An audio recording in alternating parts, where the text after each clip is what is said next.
ناظرین کرام، ایک چوہا کسان کے گھر میں بل بنا کر رہتا تھا۔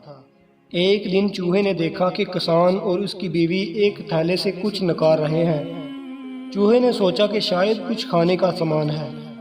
خوب غور سے دیکھنے پر اس نے پایا کہ وہ ایک چوہے دانی تھی۔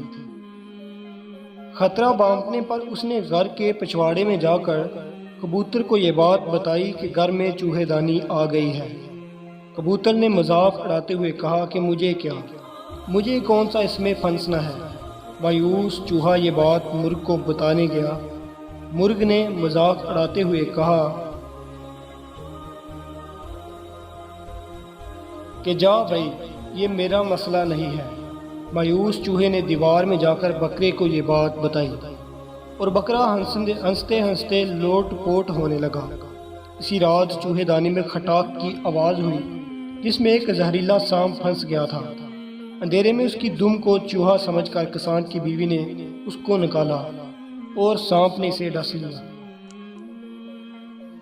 طبیعت بگڑنے پر کسان نے حکیم کو بلوایا۔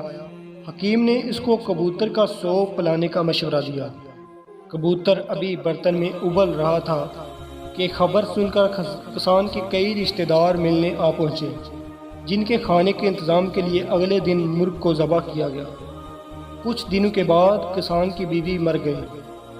جنازہ اور موت ضیافت میں بکرا پروسنے کے علاوہ کوئی چارہ نہ تھا۔ چوہا دور جا چکا تھا، بہت دور۔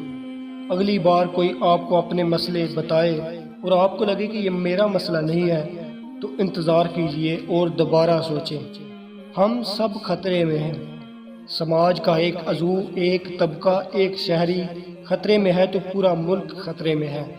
ذات، مذہب اور طبقے کے دائرے سے باہر نکلیے۔